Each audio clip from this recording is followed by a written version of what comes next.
We're just going to talk and see what comes out. Everything bothers him. He's unbothered. He calls it unbothered, but that's what's cute. Because everything bothers him. He's bothered. I'm a botherina. What's up, everybody? Thai Rivera here, the absolute best LGBTQ comedian in the world. Here with yet another episode of Unbothered by Thai Rivera. That's right, it's Unbothered by Thai Rivera. My co-host Snoopy Bijou is currently having a Whimsy's Alligator.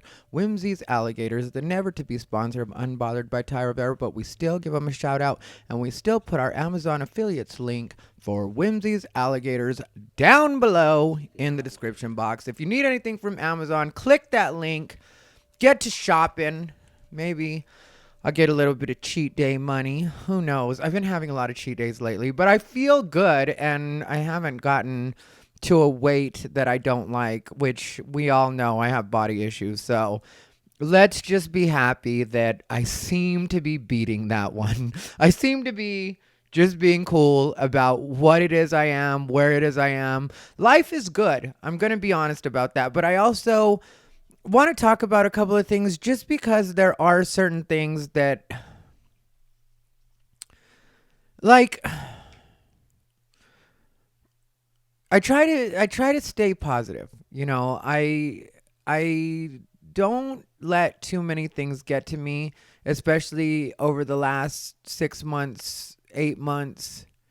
You know, you could say kind of the last year, maybe. It's probably been 10 months since all the stuff went down here in the Vegas scene with me. And I don't think a lot of people understand that, like, a lot of what happened with me in the Vegas scene was me realizing that people that I thought were friends weren't actually friends. And I am probably a more loyal person than most people would imagine.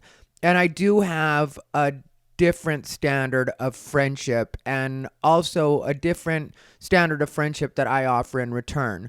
So that's why when certain things go down the way they go down, it really is kind of a violation of the golden rule for me, because I'm usually like, yeah, that's not something I would ever do. That's not a way that I personally would treat people.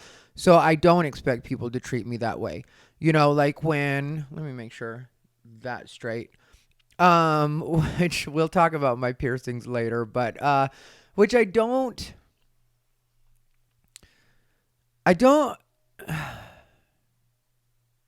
sorry, I'm just really trying to gather my thoughts because I don't want to say anything the wrong way, and I definitely don't want to attack anybody on this particular episode of Unbothered.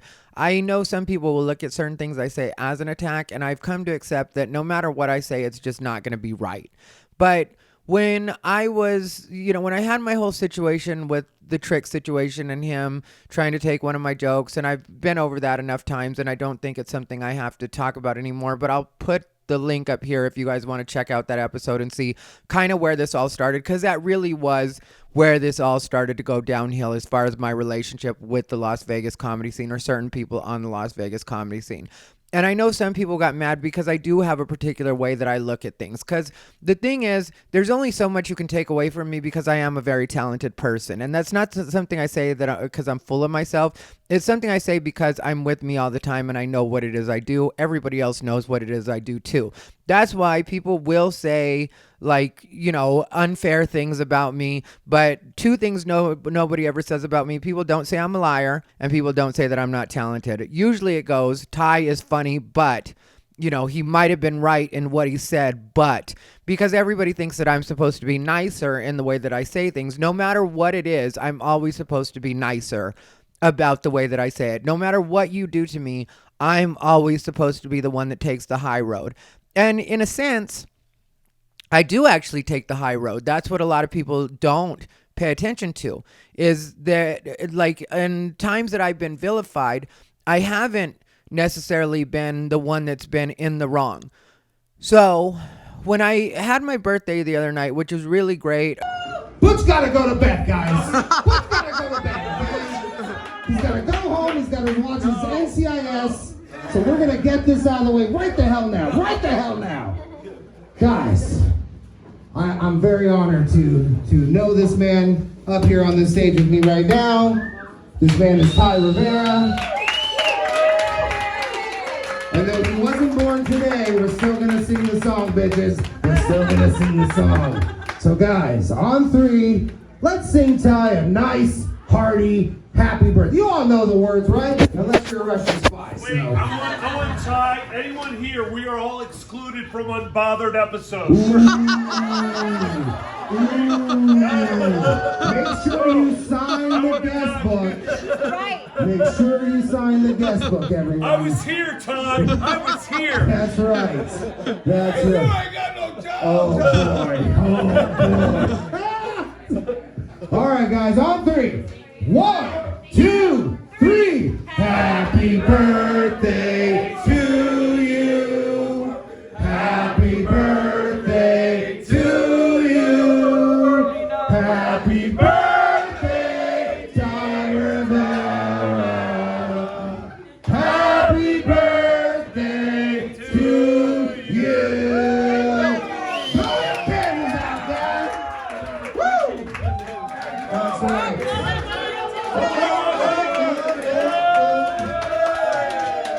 I smoked too much. I almost couldn't get those 3 candles out. Now, guys, I don't know how old Thai Rivera is, so just give him 30 spanks. I think 30 spanks is going to do it today. 30 spanks, that's what we're doing. I'm going to get the first one in. Happy birthday. A lot of friends showed up. And I look at things that way. Like, that's the way I really do look at things. But there were 2 particular people that got on my nerves, and I called that out on Facebook. And I know some people think that I wasn't being very nice, but I'm not going to be very nice when it comes to that kind of thing. Moving forward, I might handle that differently. But during that exact moment, I felt like what I was doing was exactly the right thing to do. And I do still feel that way right now, because here's the thing. I showed up, and I talked about this on another episode not too long ago, but I showed up at one point to a bar called the Free Zone, which is where a guy that I don't necessarily have to name him. You know, I'll also put that episode right here so you guys can check that out if you want to and hear the story. And there I name names. But there's a guy that runs that show that doesn't like me. And so I was naive enough to think that if somebody showed up to any spot I was at to mourn somebody that they considered to be cool and that they were friendly with, because as I've always said, me and the man that ended up passing, Cameron was his name, we're not best of friends. We weren't always on the phone. We weren't always hanging out. It wasn't that kind of thing. I did like him. I did think he showed promise when it came to stand-up comedy. I thought he was just an all-around good guy after I got to know him better. At first, I didn't know him, and I've talked about that before, too. I talk about that in that same episode I just pointed out. So you can get the backstory on all of this if you want to. I just don't want to have to run back through it. But I showed up at this bar to mourn with the other comics, and that was considered an act of aggression. That was considered something that I shouldn't have done, to the point where the person that ran that show had told people that if it hadn't been that, he would have had me removed from that bar, which wouldn't have been possible anyway, because I hadn't done anything wrong, and I have connections at that bar, with that bar. And so especially if I'm not doing anything wrong, nobody's going to make sure that I have to leave that bar. That doesn't make sense at all. It's trying to drag other people into your childish game. And so that happened. And that's something, like I said, I would never do. Like, if a comic ever came to my mic, even if I didn't like them, and it was especially during a time like that, I would not give them any problems at all. To me, even if it's just for that day, there should be some sort of truce. There should be some sort of empathy, some sort of sympathy, some sort of, yeah, I get it. That's what you're here for. So keep in mind that that was considered an act of aggression, that I showed up to mourn with the other comics. Like I said, I hadn't done anything, didn't even look at anybody sideways, nothing. So we get to my birthday, and I decided to turn my mic, Ocha mic, on Thursday nights into a birthday celebration, because my birthday was on Friday. Ocha happens on Thursday. Usually we start at 10, and no, usually we start at 11. And on this particular night, we started at 9. So the way I saw it, it was the most appropriate, because by the stroke of midnight, it would be my birthday. And so we'd be celebrating my birthday. And I like, there's this idea that everybody hates me, and it's really not that way at all on the Vegas comedy scene. Actually, a lot of people like me, and I like a lot of people. The thing is, there's a few people that are louder than everybody else that talk about how much they don't like me all the time. And so that gives the illusion that just nobody likes me. So I decided to throw this party, which had nothing to do with proving anything. It was just the way I see it is, I know when it's your birthday, people want to celebrate you in some way. And I'm not really about that because, and this isn't to sound conceited at all, this is just the reality of my life. I feel like people celebrate me all the time. I feel like people, I get to perform on stage several nights out of the week. And so I get 100% attention, for the times that I'm performing. And I get along really well with a lot of people. And so for me, I don't necessarily think that that's the most important thing that, everybody celebrate me on my birthday. But if I can make it so my open mic will have more audience there than they usually would, if I can make it so the bar staff, the bar can make more money than they would usually make, and if I can make it so my friends who genuinely want to see me and want to wish me well can come out and say hi and see me and wish me well, it's a good excuse for all of that. And I really do love my friends. I'm just not the most social person in the world when it comes to everyday life. And that's just because I have so many things to do. And it just doesn't usually work out like that, where I get to hang out with people as much as I'd like to. And so for me, this was just a culmination, or could be a culmination, of a lot of good things just happening all at one time, and my birthday being the excuse for that to happen. So we get to these two particular comics, which I will name just because I don't want to dance around trying not to say names throughout the entire episode. And also I feel like I'm cheating you guys at that point because you guys are trying to keep up with the story.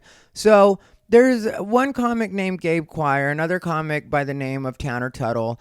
And Tanner Tuttle I've been friendly with, and we have several mutual friends. During the shutdown, we did an episode of Unbothered together when it was audio only. That's available here on YouTube, and I can put it right there. But, I like Tanner, and I would, during that time when he would come over, I would make food for us, and we were friends, and it was cool. And I don't know what happened in his head where he decided to be insulting with me on my birthday, which was a lightweight insulting, but rather than go with people's words, I go with people's intentions. And so if I know that you're not coming from a good place, then I, of course, am going to address that at some point. And so that's what happened with Tanner. And his thing was just, I don't tell people my age, the number. But if you've ever listened to this podcast at all, or you've ever watched me perform, you know that I'm clearly not sensitive about my age, because I'll give you all of the generals so you can basically figure out what my age is, except for down to the number. And I've talked about that before, but if you don't know why that is, it's because I think people assign way too much to your age. Not only when it comes to like things like wisdom and life experience, but also when it comes to what it is your body's supposed to do at certain ages. It's a part of the reason that, if you notice, if you've ever been around me, I don't really talk in depth about the vaccine with a lot of people. And that's because I am vaxxed, and I plan to do an episode about that. And the reason I got vaxxed was because it was for work. It was just so that I could continue to work. And I know some of my friends were like, well, I'll just continue to do whatever. And like kind of survivalist mentality where if they lose their jobs, they lose their jobs. And I was like, well, I'm not in a position to just not be able to work forever or even work indefinitely. So I got vaxxed, and people will try to tell you, well, this could happen to you if you get vaxxed. And I do feel like all of those things in your head can possibly make you sick, is the way I feel about it, just to be 100% honest, because I think there is a lot to our thoughts controlling our energy and our energy controlling our reality. And I think that should be obvious by a lot of the tattoos I have. If you know anything about any of the tattoos I have, if you've ever paid attention or seen them, you'll notice there are certain things that I definitely do believe in when it comes to energy and physical and how that plays out in actual life. And, I have a bunch of misunderstood symbols on my body, and that's something people have tried to talk about at different points. Like, I have an all-seeing eye on the back of my neck, which a lot of people think is an Illuminati thing, and believe me, I would have a lot more money if I were Illuminati. But the reason I have the all-seeing eye on the back of my neck is because the all-seeing eye is a symbol of enlightenment, and if you know anything about enlightenment, true enlightenment is acknowledging and accepting that you don't really know anything. And that's really the way I feel about a lot of things. Like, even the reason I don't make videos all the time about my tattoos, or I haven't made videos about my tattoos, is because in a lot of cases, my tattoos, the meanings will change for why or what I think those tattoos mean or what they mean to me at different points in my life. Like this St. Peter's cross, it's an upside down cross. A lot of people think that's a satanic symbol, and it can be used that way. But it is, for me, I got it because it was St. Peter's cross. And St. Peter, it was actually, he's the one that denied Jesus Christ. And not to get too much into religion, and I've told you guys I'm not big on religion, but I do believe there are some things to be taken from stories from the Bible. And so anyway, the point is, St. Peter didn't think that he was good enough to die the same way that Jesus Christ did, which was by being crucified. And so he, asked that he be crucified upside down. So that's the reason for the upside down cross. And originally I got that because that story did resonate with me in a particular way. And then as I began to think more about it and think more about the story of Peter, what happened was Peter did deny Jesus Christ. That is true. But at a point, Peter really turned it around and he became one of the biggest people to spread the gospel about Jesus Christ. So when you consider that is, the story, and if you look different places, you'll find different versions of the story, because some people say that Peter couldn't have been asked to be crucified upside down because the Romans wouldn't have allowed that. Or there's some people that say that it just doesn't make sense. I mean, like, I've read and seen a lot of things, more seen than read, because we all know I'm not a big reader, but I do watch a lot of things. And if it's not too long, I can read it. And so I began to see it more as a lesson in why I should forgive even people that have denied me, done me wrong, betrayed me, and that's something that I still do struggle with in certain instances, but it's something that I want to continue to strive to be better at, because I do feel like these things will hurt you more than they hurt other people if you just continue to hold on to them. Like, yeah, you can flame somebody on the internet and you can really hurt their feelings. And I have, and I do. But if you don't like the way you feel after it's done, then have you really hurt them more than you've hurt yourself? And should you hurt yourself at all to hurt them? Does that make sense that that's the way you should do it? And so that's something that I definitely did pick up from this most recent, because what happened was Tanner tried to be insulting by saying my age on stage. And like I said, it wasn't the fact that he tried to say it. And this is the other thing. When it comes to roasting, which I talked about this a bit on Facebook, the saying with like roasting and the origin of roasting is you only roast the ones you love. So if you look at old school roast, it was usually like Dean Martin, Frank Sinatra, Sammy Davis Jr., basically Rat Pack, and then like some other people that they really liked and respected. And yeah, they were said really shitty things about each other, actual roast jokes. But because they were friends and because they were coming from a good place and a celebratory place, nobody got offended and everybody was just like, yeah, this is what it is. It's a roast. And so there were other comics that actually did do like their own roast jokes about me that I had no problem with because I knew that their intentions were good. And some of the stuff that was said about me was really funny and I had a good time with it. And I gave people hugs when they were getting off stage that were, you know, my friends and had done their fun, you know, version of a roast joke about me. But just the way he looked at me, like he was exposing me, like he was telling my age. And then on top of it, he didn't say the right age. So it's like, you don't even know me as well as you're pretending to know me. And so that's what was insulting about it. Because it's like, I know you're trying to expose me right now and you didn't even give the right information. So for me, that was annoying. And like the fact that you would choose my birthday to do that, like, why don't you just sometime tell me you don't think I'm shit in a private circumstance? You have my number. You could have texted me that. Hey, I don't think shit of you, so I'm not showing up to your birthday. Or, you know, just at any point, I don't like you and I don't like a lot of the things you've done and said, so I don't stand by you. We're not friends anymore. Okay, cool. But you chose my birthday in front of all my friends to try to do that? Like, were you trying to embarrass me? Because all you did was embarrass yourself. Because since the room was full of people that liked and loved me and people that I like and love, nobody laughed at it. Nobody encouraged it. Everybody was just it just made the room awkward.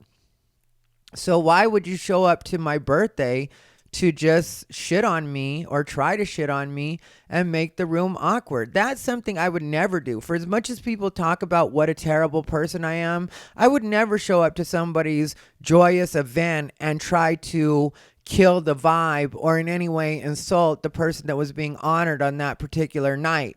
So even though people make it seem like I'm a monster all the time, that's not something I would do. So then we get to this guy named Gabe Choir, who Gabe Choir runs this open mic at a place that the guy that I mentioned earlier that doesn't like me, he technically is the person in charge of that open mic. So Gabe Choir hosts it. That person, Ian is his name. I don't care. I'm just going to say the name real quick because it makes more sense to say it at this point. Ian is his name. And he runs the show at a place called Noreen's, which is Ian's Sunday show. And I've never had a problem with Gabe, but I never thought he was funny either. And that's just something that I would have kept to myself had he never said anything to or about me. So it wasn't like I was just wanting to say this. It's just something that is true. Like, I've just never found him funny. A lot of people don't find him funny. It's not like it's just me. A lot of people on the Vegas comedy scene are nice to him because he runs that open mic or he hosts that open mic. But I've heard about him being shitty with a lot of people, and I've always kept my mouth shut and I've always kept my judgment to myself, even though I was always kind of like, he does seem a bit on the cocky side for no reason at all. To have such little talent, he does have a lot of ego. And I never understood that, but also that's not for me to understand.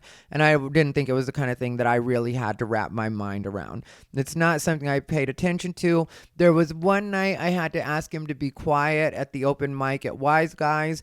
And that's because, as silly as it may sound, when I'm in the open mic, I usually do want to pay attention to the comedians that are on stage, because there's the fact that sometimes I want comedians to go on the road with me, and I would rather pick local and help out the people that are here locally, because in spite of everything that's happened, I know that this scene is good. I know there's plenty of talent on this scene, and if I can pick people to help grow that are from my own scene, that's going to be beneficial to me, because as I've said before, I don't plan to leave this scene.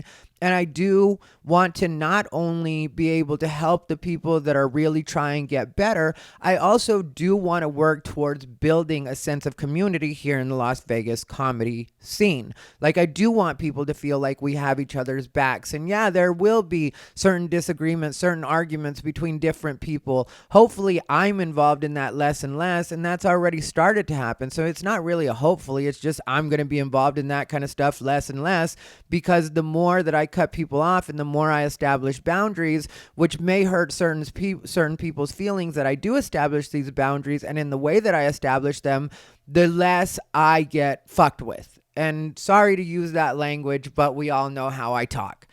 And that is my goal, is just as few people as I can have bothering me, getting in my way. That's where I want it. Just you stay over there, I'll stay over here. We don't have to cross paths at all if we don't want to. We don't have to be in each other's way. We don't have to be a factor for each other. And so anyway, this guy Gabe, not particularly funny. I did ask him to be quiet one night, to keep it down, and I was very polite about it. It wasn't a flex in any way.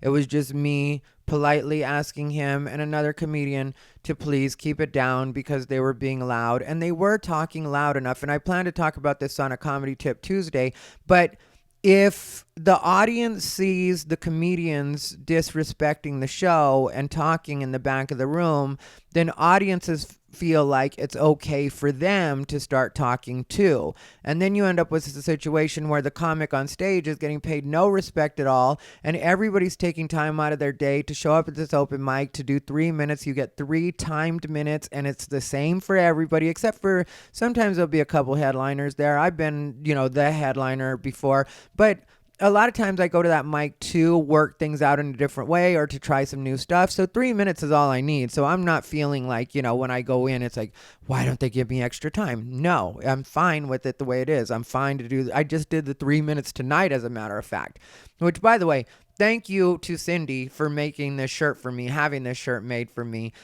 Cindy, friend of the show, if you guys aren't familiar, for my birthday, had this shirt made. It says Thai Rivera, #Unbothered, and then on the back it says I'm a botherina. And I really love this shirt. I usually do hate getting gifts. I've told you guys that before. That's why I'm just like, hit my Venmo, hit my Cash App. That's the way I usually like my gifts, because then I can buy something I'm actually going to use or put that towards something I'm actually going to use, instead of having something sitting around that I'm never going to use, some thoughtless gift that you bought just because you wanted to buy me something. It's also the reason I got this piercing was because Irma Ruiz had wanted to buy me a gift, and I really didn't want anything, and she was insistent, and I could tell either way she was going to get me a gift.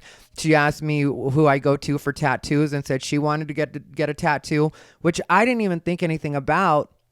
And then she let me know later, because I ended up getting a tattoo that day, which, again, another misunderstood symbol, which I'll talk about at some point, and I'll show the tattoo, or maybe I'll even show it here. Who knows? But anyway, Irma wanted to get me something, and I had just gotten my septum pierced, which is this nose piercing right here, if you guys aren't familiar with septum piercing. But I was like, I got a piercing, I got a tattoo, and I got them within a week of each other. And I was like, I'm done with tattoos and piercing for right now, or, spending my money on tattoos and piercings right now. And then Irma said she wanted to get me a gift. And I was like, you know what? At first I told her that, no. And then she was like, well, I'm going to figure out something, even if I just get you a gift card, blah, blah, blah. And I was like, in my head, like, a gift card to where? Because there aren't really a lot of places I like shopping outside of Armani Exchange. That's one place that I shop. But outside of that, if you just buy me a gift card to something, then I'm going to buy myself some shit I don't need. Or I'm going to end up buying somebody else something, which is something I've done with other gift cards that I've been given. But one time my friend Renee gave me a gift card to like Marshall's or something like that. And I ended up buying a really nice bedspread for, a whole bedding set. And so that was nice. But anyway, I digress. So I ended up I was like, well, I want a bridge piercing. So I hit Irma up and I was like, hey, if you really want to get me a gift, I'll tell you what you can get me. If you want, you can go with me to get it. Or if you want, I can just get it and then you can just give me the money for it. And so she said, yeah, do that. And I told her what it was ahead of time, and I told her about what it would cost so she wouldn't be blindsided or anything like that.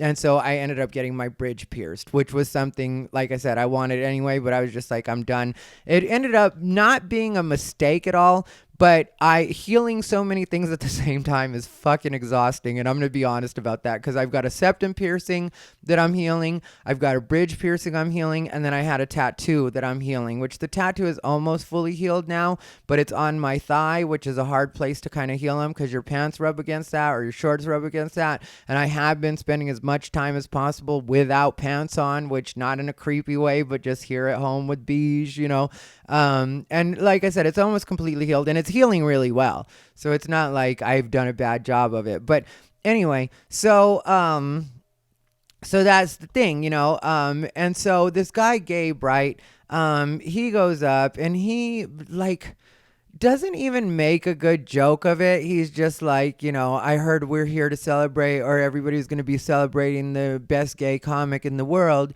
Everybody was saying they're going to be celebrating the best gay comic in the world, which I don't ever say I'm the best gay comic in the world. I am the absolute best LGBTQ comedian in the world.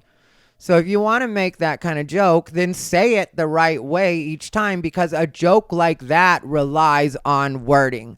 If there's one thing I know how to do, it's roast jokes. And people know that about me, even though I refuse to do roast battle. Brian Moses from Roast Battle, the official Roast Battle, one of the creators of Roast Battle. Technically, there's two creators, and one day maybe we'll tell that story. Or maybe one time Brian Moses will be here in town and I'll have him on to tell the story and how everything got started. And Kenny Lyons involved with the starting, or, the start of that. And my friend Rel Battle. And like, there's a whole history to Roast Battle. And remember, I used to go to the original Roast Battle in LA. That's something I used to talk about on the old episodes of Unbothered by Thai Rivera. And so, I know how to do roast jokes. I fed myself off of roast jokes. When I first moved to LA, I was living in a Jeep Grand Cherokee, and I was friends with, I was a newer open micer, and I was friends with a lot of the comics that had been around a while because they just took a liking to me right away because I was fun. And that's when the Friars Beverly Hills was still a thing. And Friars Beverly Hills was related, but in the end, not related to Friars New York. Like, that's a long story, too, that I know the history of and was around when Friars Beverly Hills was at its peak and was one of the comedians that was newer that they would actually put on that show. And Friars Beverly Hills, if I remember correctly, was the first show to actually put me on it and pay me. Like, the first show to ever put me on was a gay show in West Hollywood called Mark's, and they paid me $10. But Friars Beverly Hills was the first show that was like noteworthy that put me on.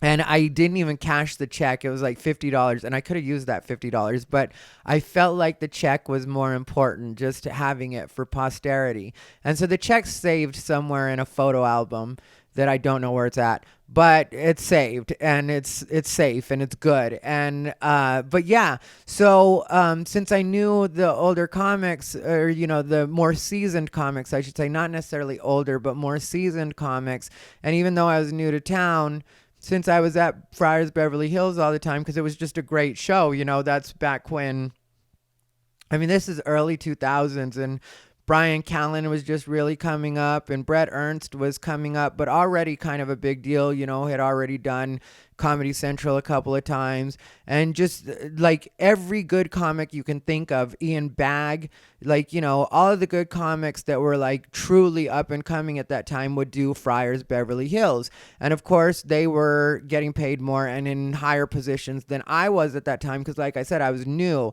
I was basically an open micer and was lucky to even be on those shows. And now I wouldn't feel that way because I'm not lucky to be anywhere. People are lucky to have me. But when I was at that time, I knew my place very well, just like I know my place now. But I knew my place very well, and so I was very, very flattered that Friars Beverly Hills would have me on. And I was asked to do one of the roast after the show, and I roasted everybody, and they were so great about it. And the director of entertainment, the talent director at Friars Beverly Hills, who ended up making me a official regular and gave me a card and everything. It was like a membership card, and it was so cool. Friars Beverly Hills, I have that saved too, I think with the check, like in the same sleeve or whatever. But I need to find my stuff. But yeah, it, like, I was so good at roasting that he made it rain, like he just like literally made it rain. And it was Friars Bucks, and the Friars Bucks were good for food and drink at Friars of Beverly Hills. And like I said, at that time I was living in my Jeep Grand Cherokee and making my way in LA and trying to get up as many places as possible. And so every Thursday I would go into Friars and I would eat using the friars bucks, because he made it rain, and there was like a lot. I don't remember how much it was, but it was like a lot. And so I could spend $40 each time I went in there just to feed myself. And I remember when he first made it rain, I picked up all the money, the friars bucks, and I tried to give it back to him. And then he told me, he was like, let this be your first lesson from a person that actually knows this business and knows Hollywood. When somebody gives you money, you take it and you shut up. You don't tell them that you don't deserve it or you don't give it back. And that's something I've carried with me. And that's the way I feel when I offer somebody money for a gig or something like that. I feel like, don't try to be cute and be like, or try to be, have good manners or whatever. I offered it to you for a reason. It's not something that I can't afford. It's not something I can't do. And yes, you should be willing to take that. But anyway, so yeah, I'm good at roasting. And Brian Moses was trying to get me to do roast battle, just the regular one at Comedy Store. And there were a lot of people that challenged me to do roast battle at Comedy Store. But the thing was, all the people that challenged me weren't really my friends. And I didn't want to go to a coffee house and try to write jokes about them and tell them my deepest, darkest secrets. And they tell me theirs. To me, that's all cheeseball shit. I like roast in the original way, which is you already know somebody, you're already friends with somebody, and you take what you know about them and you make fun jokes about that. And at the end of the day, like I said, nobody's feelings are hurt. So it's not like I'm foreign to the way roasting works. It's not like I'm not capable of roasting, but it's just most people I don't feel are worth it, or I know well enough in order to roast them. And so what happened was, and like I said, also I was asked, Brian Moses was telling me he wanted me to do the TV version, which is on Comedy Central. So if I'm not doing it on Comedy Central, which is obviously was going to be a credit for me. And that's literally what Brian told me. He was like, I'm trying to get you another credit. And I was like, I know, and I appreciate it. And I really did appreciate it. It's not like I'm acting like, oh, I was too good for it. But it just wasn't going to be my thing because, like I said, I didn't know these people and I didn't want to go through that process of having to know them and me doing superficial jokes about them and them doing superficial jokes about me. No, actually know me to roast me.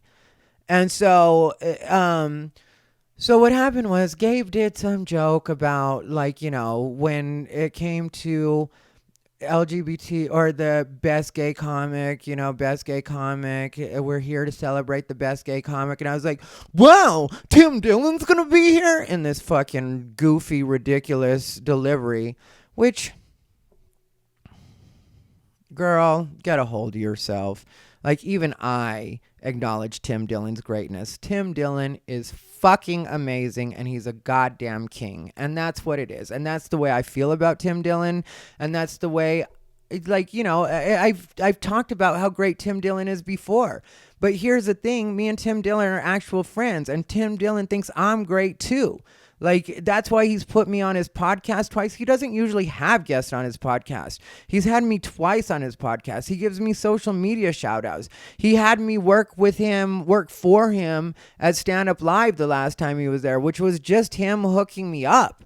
It was just 100% him hooking me up. And if you want to know the truth about it, and I don't think he would mind me saying this, he paid me on top of what the club paid me. And not only did he let me get the money that the club paid me, he paid me more than the club paid me by a lot. So for me, it's you're trying to insult me by talking about one of my friends that I definitely do respect and that also respects me. And you didn't even put it in a clever joke or something funny or something that went with what I actually say or what people were saying about me. And Tim Dillon doesn't really identify as an LGBTQ comedian. He's talked about that. He is gay, of course, but he doesn't identify as LGBTQ. And the reason I make the distinction is because if you listen to my set, I do talk enough about being gay and about the gay community and about my friends that are trans and just things that really do cover, things that would be under the LGBTQ umbrella.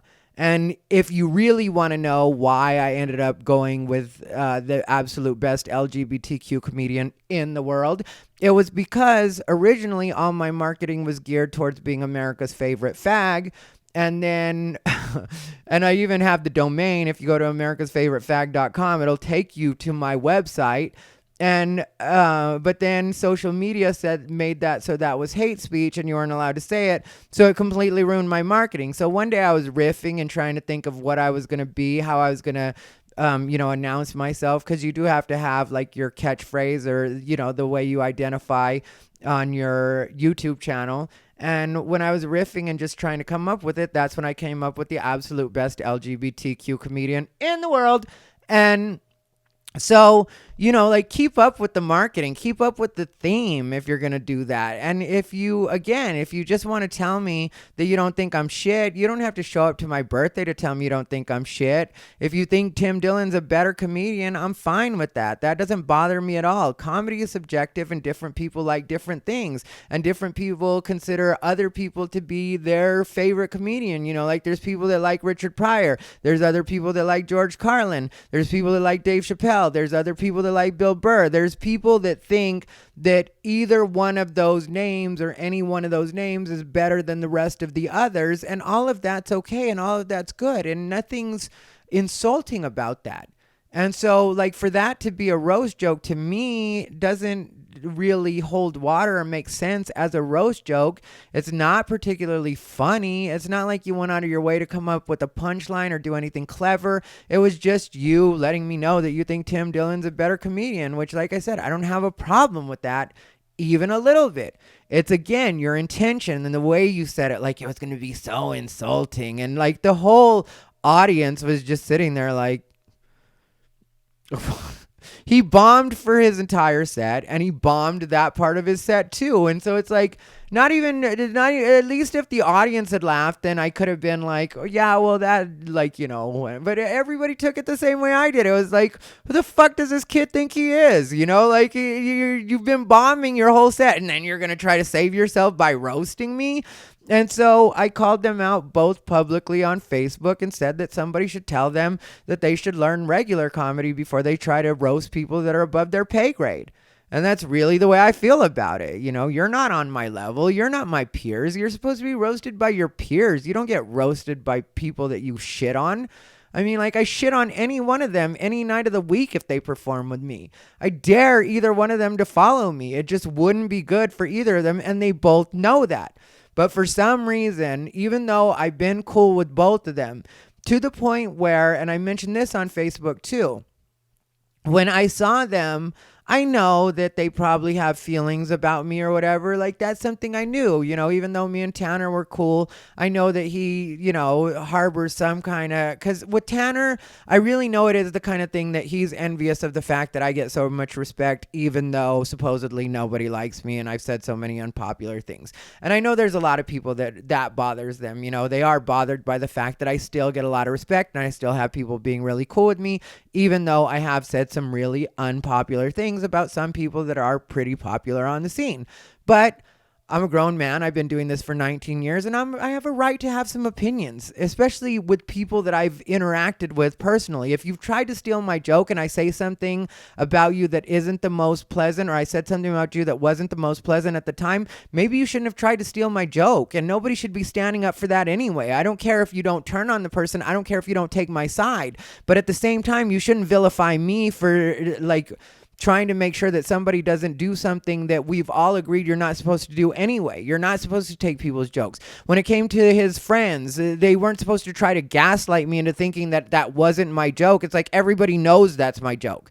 So I don't know how it is I ended up the bad guy in that situation, but I'm fine with that. I'll live with that. But at the same time, if I've been nice to you and you know nothing about that situation and you weren't personally involved in it and you're some fucking shitty open micer, stay the fuck out of my way and don't try to turn that into your battle, because I'm going to hurt your fucking feelings, which is what I did. Like that's my whole thing, is like treat me the way I treated you. So like I said, when they walked in, I already knew Both of them had feelings about me, but to me, it's my birthday, and you're as welcome there as anybody else. And there were 2 cakes there. Carla from Carla's Homemade Salsa fame, still on a break, but still, she came out of retirement to, to make me 3 jars of salsa so I'd be able to hold myself over while she's on her break.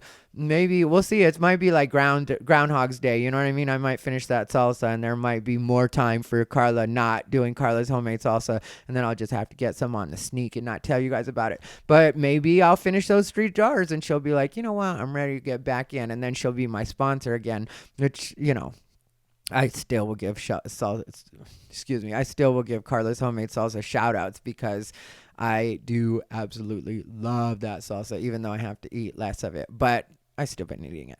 But anyway, so Carla had brought a cake. It was red velvet bundt cake. And that was so delicious. I had plenty of cake that night, a lot of cake that night. And then Stephen Roberts, my good friend Stephen Roberts, had made a chocolate cake. And that was a homemade, Stephen Roberts made it.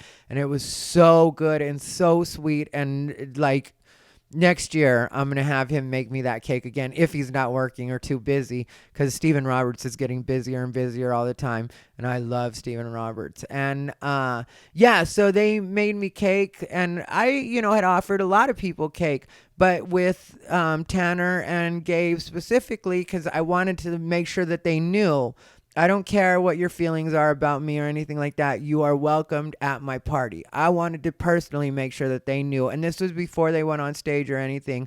I wanted to personally make sure that they knew they were welcomed at my party. So I specifically asked both of them, even though they were all the way at the back of the room, cake was all the way in the front of the room. I was like, do you guys want some cake? Gabe said that he did not want cake, and I was like, are you sure? I don't mind grabbing you some. And he was like, no, I'm cool, but thank you, which, he responded in a nice way, so I figured we were cool. And he'd always been cool to my face, even though, like I said, I know he has feelings, or I knew it. And then Tanner, I asked him if he wanted cake, and he said yes. And I said, okay, there's red velvet bundt cake and there's chocolate cake. I was like, do you want either one of those, or do you want both? And Tanner said he wanted both. I went over. I got him 2 big slices of both, like 2 healthy slices of both, and brought him all the way to his table. Went all the way to the front, all the way to the back, 2 slices of cake for Tanner Tuttle. So it wasn't like I was at all being shitty with them. So that's why I say, treat me the way I treat you, and not the way you think you should treat me according to what other people have told you that you're supposed to think about me. And so when they each get on stage respectively and try to be shitty with me on my birthday, I'm in a tough position at that point, because I'm not going to laugh if it's not funny. Like I said, if it's funny, I would have laughed with everybody else, but nobody laughed, and I was just another person not laughing. It wasn't like I was, mad at the point. At the point that it happened, I was just like, well, that doesn't seem like that should be the way that you can conduct yourself at a person's birthday that you specifically came to knowing that it was their birthday. And even if you didn't know before you came, which they did, everybody knew that it was my birthday. But, and they're not usually there. So it's almost like they came specifically to make a point and to do that, which, again, doesn't make sense to me, because I wouldn't show up anywhere. I've told you guys before, I don't purposely show up places that people that I don't like or don't get along with are going to be. And I certainly wouldn't do that specifically on their birthday, a day where it's all about them. I'm not going to show up there. Why would I do that? That makes no sense at all. And so for me, it was like that feeling of, like, I don't know why they would do that, and I thought to take the mic after they got off stage, because, AJ was hosting that night like he usually does, which I realized that part was a mistake, and not because AJ's great at hosting and did his job perfectly. AJ, like, I will tell you guys honestly, AJ to me is a godsend when it comes to running that mic and what we're doing over there, and he's perfect.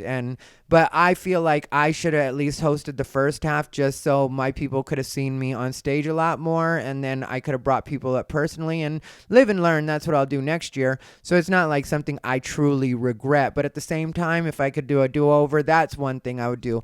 But since the show had already been set the way it was and AJ was hosting, I wasn't going to go take the mic and, suddenly start roasting them or whatever, shit on them, which there was a part of me after they did what they did that I felt like doing that. But I also was like, I don't want to ruin the vibe of my own party. So I was just going to completely let it go. And I did let it go over the weekend. And then on Monday, we all go back to work on Monday, girl. Just playing. But, it is that kind of thinking. Like, you know what I mean? Like, okay, Friday was my birthday. I did the whole weekend, went to, because that's the reason that I didn't have my birthday party at a venue here in Vegas on Friday, was because Friday I was going to go hang out with my family, where I had more cake and ice cream and dinner with my family. And that was great and perfect and exactly what I wanted. Me and Bijou spent the night over in Phoenix with my parents, at my parents' place, which that was really nice. And, I knew they wanted me to spend the night. Originally, it was supposed to be a turnaround trip, and that's what I was going to do. But my parents are getting older. That's one of the reasons I want to be there, because I don't know how many more birthdays I'm going to have with them. And I don't mean that in a morbid way.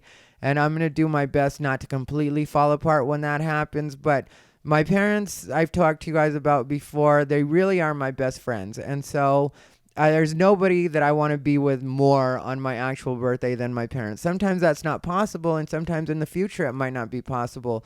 But this one for some reason, it felt important to me. So I wanted to be with my parents, and I went to go see them. And like I said, it was supposed to be a turnaround trip. And then my dad was like, are you going to go ahead and spend the night? And I was like, no, I'm going to go ahead and go home. And he was like, well, your mom made the bed upstairs for you. And he was like, I'd hate for it to go to waste. And I was like, well, then you sleep in it. And then him and my mom got a good laugh at that because, like I said, they're my best friends, so they know how I am, and we're I'm shitty with them. They're shitty with me too sometimes. Like when my mom got tired of me with plastic surgery and told me enough with that face, and that's literally all she said. It was the best. It's one of my favorite memories of the way she was just like, hey, enough with that face. Like I just like, all right. And then there was a time my niece told me, because I listened to my mom. She said, enough with that face. It was enough with that face, right? And which I don't always listen to them, but I did listen to her at that point. She's probably right. But one time my niece asked me, she was like, your face looks different. What did you do? And I was like, I haven't been doing anything lately. And she was like, it's probably what's different. I was like, this fucking asshole. But anyway, you know what I mean? Like, people think I have all these secrets or this, like, I'm not aware of myself or what people think of me or anything like that. But God damn it, I am. And my family's the one that makes it so I am. They're the most, you want to talk about roasting. Those motherfuckers will roast me every once in a while. But anyway, so I didn't want to ruin the vibe of my own birthday and make everybody feel awkward, so I just kept it to myself. And then, like I said, Friday I was all about my parents. Saturday I went and did some shopping in Phoenix because there's some stuff there that I wanted to go to, some places that I like shopping. In particular, I like the Buffalo Exchange in that city. I like the Buffalo Exchange here in Las Vegas. If you're not familiar, it's a consignment store, sort of like a thrift store, but it's usually more high-end stuff, and the college kids usually sell their clothes, and so it's a lot of really good clothes at really inexpensive prices. And then I went to the Armani Exchange and Scottsdale Fashion Square, which I like that one because I go to the one here in Caesars at the Forum shops usually. But on that particular day, I was like, let me see what they have, because I was at the Caesars one not too long ago and I bought some pants, and that's usually where I buy my pants. And so I went to the one in Scottsdale Fashion Square. And so I ended up buying some pants, and that was great, which I'm not a big shopper. That's just not my thing. But pants, I do always need pants. And so I bought some jeans, and it was great, And so that's what I did Saturday. And then I came home Saturday night, and I can't remember. Oh yeah. Then another friend wanted to hang out with me like the next morning or whatever. Saturday night I cleaned up my room. It's a mess again already, and it's only what, Wednesday, Tuesday? Wednesday. Yeah, it's Wednesday. And so and then Monday I let my emotions get the better of me, and I was just like, the nerve of these people. I can't believe they showed up to my birthday specifically to be rude with me, to try to let me know they didn't think shit about me on my birthday. So I was like, let me let them know that I don't think shit about them on social media, because you can only get so many people in the room, but the internet is limitless. There's all kinds of people on the internet. There's all sorts of influential people that I personally know on the internet that even if they don't like, and by like, I mean click the like button on Facebook, the things that I say, they like the things I say. And so let me show you what it looks like when somebody gives you a shitty version of a roast, gives you your own medicine. Like I said, golden rule, do unto others as you would have done unto you. And that's the way I did them. You had done unto me the way you wanted to be done, and I was going to do you that favor. And I did it. And like I said, I don't regret it. And it was effective, just in the way that it really let them know. And then I dealt with Gabe in direct message, and I also sent Tanner a text message letting him know, like, based on talent, I should have never been friends with you anyway. So let's just keep it there. And I don't remember in exact quotes, but that's close enough in the way that that's what it is. You know, I mean, like, it really is. Maybe I'll post the tweet, or not the tweet, it was a text message. Maybe I'll post it right here so you guys can read, or maybe right there. Who knows? But I'll post it maybe so that you guys can see exactly what I said. But that's the gist of it. I was just like, based on talent, I should have never been nice to you. So let's just keep it that way from this point forward. And with Gabe, when I let him know that I didn't think shit of him, at first he tried to explain the joke, and I was like, no, it's not like it went over my head. It wasn't a good joke. It wasn't well written. It wasn't, and I really did let him know, like, this is me making you look as inept as you are. This is me letting you know how unfunny you are, and I'm going to prove right here in this thread that this is another thing you won't be good at. So you can go back and forth with me if you want to on Facebook, but I'm only going to allow it for so long because, one, it's my page, and two, I'm just going to keep making you look stupid every time you say something to me until I get tired and take it into direct message, which is eventually what I did, where I'll really hurt your feelings because I let you know person to person I don't think shit of you. It's one thing for me to do publicly, but when I jump in your DMs and I'm like, yeah, I really don't think anything of you, and then you try to act like a victim and you're like, well, I didn't know you thought this little of me, and it's like, well, you never did have to know until you decided to try to shit on me, and then it was like, okay, well, I guess maybe I really should tell you the way I feel about you, just so you never misunderstand what your place is in my life or in my thinking again. That way you never think that you're in a position to even try to play with me that way. I don't know you like that. I never, and it certainly wasn't advertised. You guys all saw the poster. It didn't say anything about the roast of Thai Rivera. It was just come out and celebrate my birthday. If I wanted to have a roast, I'd have an actual dais.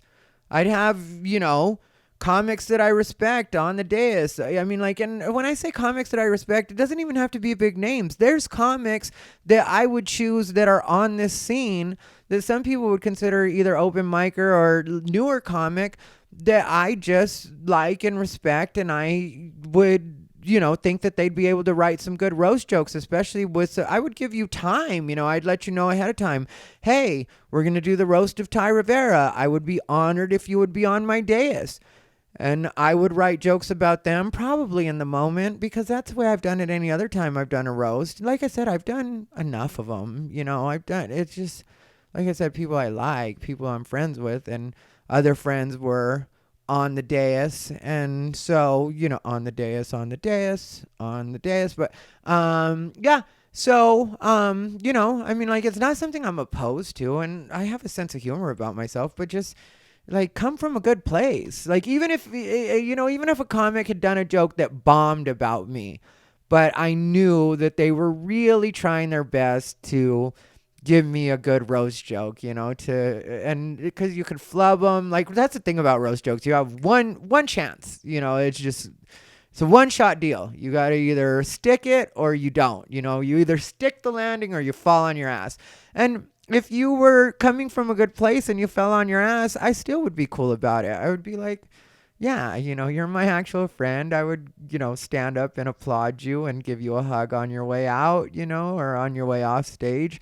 But when I can tell that your intention is to be shitty, and somebody like tried to mention, a friend of mine that I actually do like, try to be like, well, I don't really see what's wrong with what they said. And it was like, one, you weren't there, and two, I'm not looking for anybody's permission or anybody's blessing to say the things that I say. I say what I say, I feel the way I feel, and that's all that it has to be.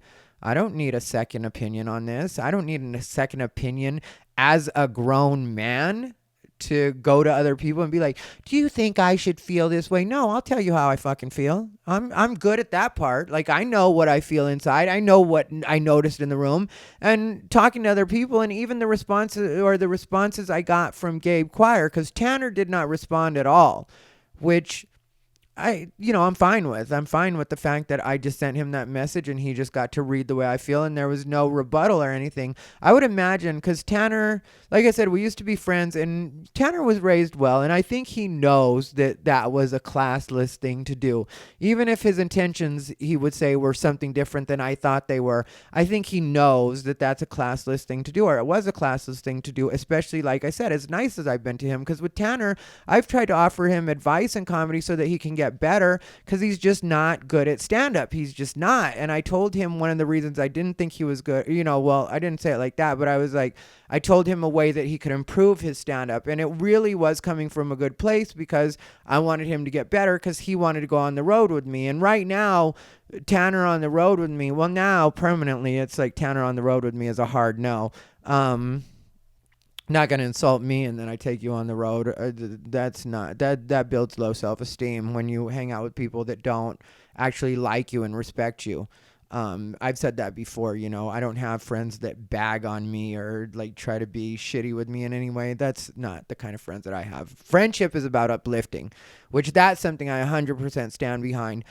And that should tell people about my character and what it is I am, because I hear things all the time that could hurt people's feelings and that could start shit between people, because a lot of people do share a lot of things with me. I'm that kind of person. A lot of people think because I'm so free with saying the things that I say that they can be free with me. And they're right. They can. But I would never be a carrier pigeon of bad news. It's just not what I would do. I would never go to another person and be like, hey, this person said this shitty thing about you, and I just want you to know just so that I can ruin your day. I wouldn't do that. I always feel like unless somebody says they're going to kill somebody or something like that, then I feel like the person should know. But then I also think the person maybe should go to the authorities. But I don't do that. I don't do that at all. Like, I'm the kind of friend that will hit you up when I was sitting at a table full of people and everybody was talking about what a great set you have or you had. I'm that kind of friend. That's the friend I am. I'm the friend that wants to bring you good news. I'm the friend that wants to make you feel better about yourself. I'm the friend that wants to make you feel like there's some hope for you in what you're doing when maybe you feel hopeless or maybe you feel like you're at a low point. I'm the friend that if you hit me up and sincerely say that you're having a hard time, I'll do everything I can to try to make you feel better and remind you that everything's going to be okay and this is just a tough spot right now. That's the friend I am. So if that's the friend I am, and I just ask people to meet me at that same level, there's no way that you're going to convince me that I'm wrong for asking people to meet me at that same level. And there's no way you're going to shame me into thinking that I'm supposed to expect anything less. It's just not the way it's going to work out. And so, like I said, I appreciate it if people feel. There was one guy that was jumping on that was like, well, it just seems like you didn't have to write this post. Okay, well, then don't read the post or don't be on my page. And he tried to argue with me. And one, I don't know this guy. I don't know the last time he paid for a show. I don't know if he's ever paid for a show. but he seems to have a lot of opinions about things I say. And I don't say this just because he popped up on this one thread, but I even told him in the conversation, it seems like the only time I see you comment on my page is when you disagree with something I've said. So if you're never part of the support system, you don't get to be part of the constructive criticism. That to me doesn't make any sense at all. And he tried to like keep talking, keep posting, keep commenting. And I told him next comment gets you blocked, because he didn't want to let it go, because that's all you have to do is just let it go. If you didn't like the post, keep scrolling. I see stuff on Facebook I don't like all day long, and I just don't respond to it. So if you don't like it, just treat it accordingly. Keep scrolling, keep it pushing, no problem. And if you do chime in, okay, I'll allow that. But once I tell you why it is, which I don't owe anybody an explanation for why I do anything on my social media. I don't owe anybody an explanation for why I do anything in my life, and neither do any of you. And that's the secret to all of this, is that all of you have the free will to do what you want exactly the way I do. But also there could be consequences, like when that guy jumped in trying to tell me what I should and should be talking about on my social media. That's when I was like, okay, well, let me just go ahead and block your ass now, because I already warned you that if you put up another comment, because he was really trying to go back and forth, and we're not going to argue back and forth about what I do in my life. We're just not. If I'm trying to tell you what you should be doing with your life, then I could understand you arguing, because I have no business telling you what you should be doing in your life. But also, I'm not going to try to tell you what you should do in your life, because I don't know what you should be doing in yours, just like you don't know what I should be doing in mine. We're two different people coming from two different experiences. So I'm not here to please you in that way. So I went ahead and just blocked his ass. And like I said, I made it very clear on my Facebook post that I don't plan to be around or deal with Tanner Tuttle or Gabe Choir again. It's just they're not the type of friends that I would want anything to do with, or the type of acquaintances that I would want anything to do with. Like I said, when you show up to my party and I'm very welcoming of you and go out of my way to offer you cake and go out of my way to make sure that you feel welcomed, and then you try to do something shitty with me, that's not something I'm going to put up with. And so I said it publicly. People are allowed to feel how they want to feel about it. I'm also allowed to not make people's feelings my problem. Thank you a lot for watching, and stay unbothered. This has been Thai Rivera, the absolute best LGBTQ comedian in the world, not the best gay comedian in the world, the absolute best LGBTQ comedian in the world.